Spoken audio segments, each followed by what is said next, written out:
so dia we can see on Empire sa kana no pen suja me din di Enoch Kwasi Wolanyo Wallace akudie catch back up the only nomenclature the professor's degree in sports the Regina Wallace the nation's presenter and a messing kunyana me kono quantum coordinates model sa kana no pen subiu e wo Ghana gudim 8 jaw shano so mam se nyuma komiensa omna bom skadwete me na no pay ye den komo no 8 aba 1x bet I've always told you that betting there utwane before dini befu twane kuma bi adini kuma sa no manum omodin da pe bet dia fa ho gym ama boys enya mo financial freedom na no Christmas didie ni wie didie Easter didie afedie bi ukra na aka modin da ka kire yere ma wo fase fo na na mo kunu mu ene mpna fo nyina se 1x bet abusua ede japadie bi se as eska ko na eja champagne enya hwebeti na tebiri akoton wo de ketwa ekoje kese no na mo bet with money that you can afford to lose sika yira enya ya no eno ana yedi etwa bet Jeffas Mr. Dozitafi infections edu gonorrhea syphilis candidiasis white fever na sudi po na chiwa onsatimi ka Jeffasa no so beti aboa prapra wahara na mna bo ho amwatimi edi ngina che for ni kire herbal shops and pharmaceutical shops nemu so pe Jeffas Mr. eno ne adura eno so abaso na eboa e ma manfo pomodon sem SCA Sedimo gel and roll-on your ultimate pain relieving gel ye kan yawdi fi apampa so be pemo na se doyi etu ase yi free ho na eboa e ma niam 822 ye de ma for ni kire mu a shaman onsabeti aka bi wona fetema me marketing so onsabeti aka bi o se utu ade aye ho ana se woto ede akoton ana se wodi AB fofo no beti from 0208219129 na on Sedimo gel roll-on from pay for yentwetwen komo yenhwemwa emaniama 822 yefama madama wo na etechira bo mena no penso yede a wo kensi hu Empire saka 8 major a journey of 1,000 kilometers begins from very first step yenhase MFF baby jet Asamoah former Black Stars captain for the senior national soccer team Black Stars of Ghana ukuma na say or still the general captain of the senior national team is say this habri no papa yi entimi en retire the no matreman the obakoko man na odin komo kakretia saba ni na so sacrificer why Ediama national team no onye hia player bi o Ghana share so ma why sacrifice ni bi da. I always say, I know the American say there's no player in this history Ghana footballer who sacrificing me. Ever in the history of the Black Stars. I don't see any player. If they know, if everybody knows in their heart, those in the GFA Ubiani sacrifices. When you talk about sacrifices, I know what I'm talking about. Okay. So it means that on the field of play and outside the field of play, financial support and sacrificing. Yeah, my baby. Me fa team no na Jamakumaso. What I say, me national team, and I had to do everything to make sure I just contribute. Okay. You know, those are no. Sometimes they have to say Chimumuja give me. I want to say me ball. I have to risk my life. It's 2015. Me the hospital. 5 hours to the game. I decided to play. America, USA go now. I share down with malaria. Doctor say me like I had to just. Because so push yourself for the country. A lot of things, you know, a lot of things, and all those guys can testify. But I hope so. You have not regretted doing those things for some of the players and the country. There have been betrayals and a lot of things, you know. But maybe my fan say me, I'm just helping mankind. They say Michael Jackson say, make this world a better place for me and for you. And to me, you know, but sometimes nipa da semi regret it but you have to just move on with your life. And the baby jet Asamoah former Black Stars captain no still the general captain for the senior national soccer team Black Stars of Ghana on retire na o say uhwe ne sacrifices for there ode no hobo edema Black Stars ebuna adwene ne tiase so bi eni ho a besi sabri over Black Stars mo a wabo sa for ni bi da nyame adoma mepem no ye be hwehwe ho komo no asato so but osan de hyehyɛ so kubitin aba eno baby jet under 16 African tournament na sa twumedi no ebaba so ewo Cape Coast baby jet Asamoah kasa etu nanum tu ede ho komo ha krajai 32 countries. Teams. Wow. Be from Ghana, be from Burkina, be from Benin, Cameroon, Nigeria, Eba. And I also sang it looks like Yefidi there 800 people in every day. A day. Wow. Well, that is huge. Every day, yeah. And accommodation is you know. Cape Coast for more keep or more Accra. They want to support it. They should support and corporate organizations. So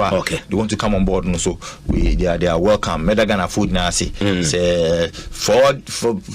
quite this one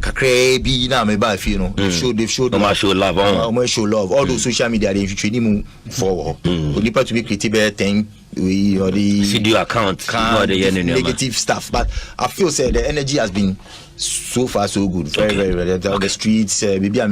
like they do appreciate what I've done. I now to go so once in a while no I flash in the the baby jet Samoja Eddie and 16 championship eba so Cape Coast Sports in Africa Western and Mexico countries eba ne do so pa sini nyina mu no amanfo mfa gite mu edene pampen se dondo ni tini ne tonya ba bi mfa no ye mfa nya no e wose na dwumadi no ABC akomu nyame adoma ye de ho so amane ne betia ba but ye nkomu dia nanu ada ana falidi ene eye uru friends Mickey Charles e kan Mickey Charles dia net se utimi sampa e kan football na ba pai edima akotene pa no de nkomu kakra tia sampa se Ghana football ene se na niema AC Echo under Kate Edwin Semono Kakwa fi boss no ojidi pass nya de be san ba biu kwa na as reverse kwa na eguso Echo tamo fi se bibia ya okay dia se nyina ye team enti wo asensem twa no officer Ketokre administration na wo mtese no say ya se nyina ye team but from where I sit no me hu ni say administration no ebeboa Ghana football because niema ede no doso se me no ka say what is a black ladies ya bani omo no obia me country Ghana for am I the reasons nti ya bani black ladies nti nkwala no nyina atifie for bebe 2 years nya de ombesi akan biom nti woni papa mu ne ye wo no enya ne papa mu ne ye wo na anu Kumasi Asante Kotoko ne House of Folk sata na mo amonane me monitor social media ye be get free kra obi aso hwe ball no me ba ye ya makoy be United any one manafo Royals this and a normal circumstance be any day be an very tough game I was sunyane but it was an empty stadium but for versus be United first round me copy virtually an empty stadium so it tells you say fans no kra na was omo ba be hwe ball no e ma ball no yakọ omo kra pa ba omo me hwe ball no biom nti bibia indication nyina kire say abrantia no enrun game ni why paranoid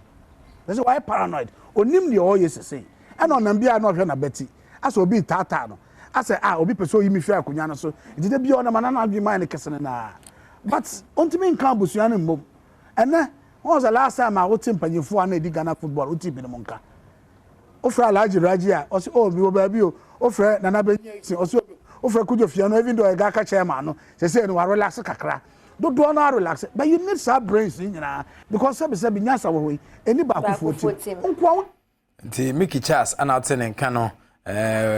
hwesen dwumedi ne se kwa Mickey Charles football administrator ana fen kan so na wen century Mickey Charles na ma omahene Kwabena Asante sign the first major contract already into team sampa Mickey Charles is experienced person and then he ono so de nkomo etimi atudwa no but yen komu hwese na niam ACT edia FA president Kate Edwin Semono Kaku e response aba say ono de hyehyɛ so kwatua sa aba same trade that so ne say fixing the fundamentals so fundamentals na fixing enyo no nko a Mickey Charles mu na beka ho a on be fixing the kama you would accept the fact that the fan is an important partner of football, for which reason any football association whatsoever, wherever, must be interested in the active consumption of football by the people who love football. And in our country, I want to see all our stadia full on every match day.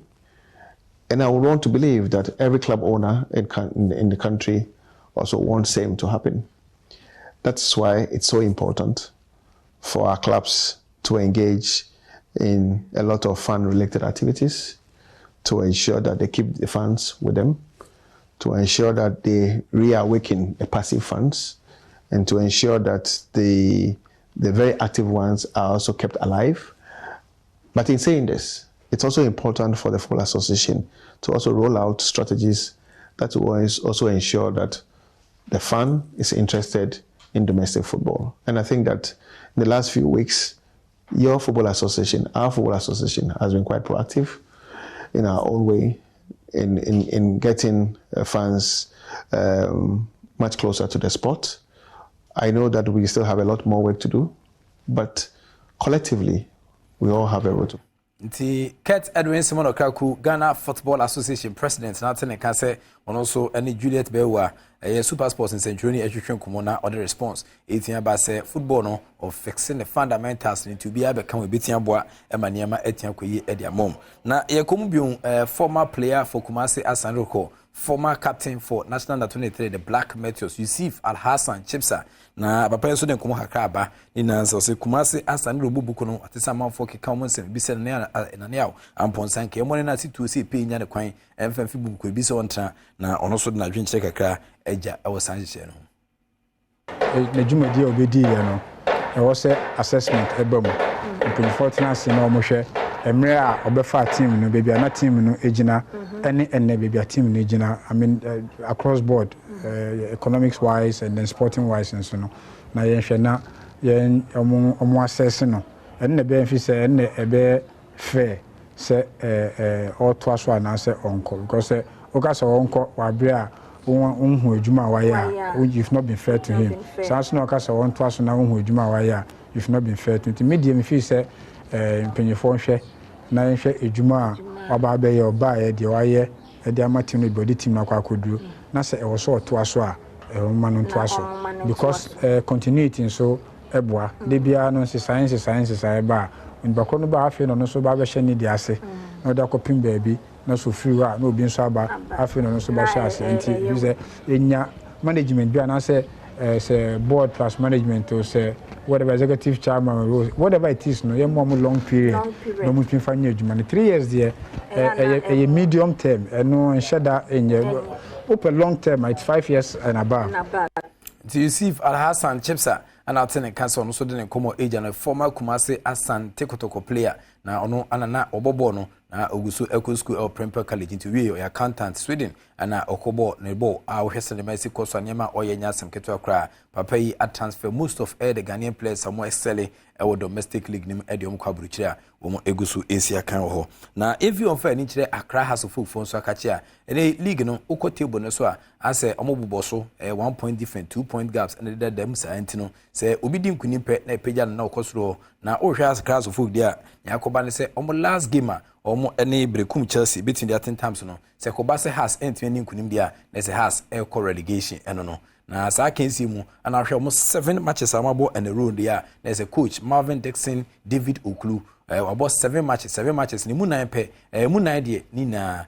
lose nkwa ana ase a chiro papa ihyebre ho e de am has of Folk nti ase no ana ode has e de relegation ne no ana no so e de ne kum hakra tia sa ba se me fans no emblem no mo no so emblem ne ho awdwumedi a odim ne mu ohwese ne City a players obeto no aso obeto ntebe mu ewo ne dwumedi a obedidi ma ha Guys of Folk for interim head coach na tene kano David Marvin Dixon Okulu ana ose ohwese ne City dia obeto ntebe na spark crowd bo na sentebe fra ya na emwa ema niema 8 yankoyi ntino omo enim no kre no omo enko omo bia mfa sobo no emfa ntata ne sa yebli tu mesrebo kra no league log no oba so hwese na Setan City a na se teams ni bia hwere gina kunkwan team sampa nyame adoma omba kire mbobre Media Sporting Club ended that first with 57 points and after Bichim United at the second with 54 points ekobasa Media Sporting Club last game no utimi se senema ese ko omudi ntwa na se omudwumadi a omudi no Media Sporting Club elusu last match there ona Bichim United 8 million win there ebia Bichim United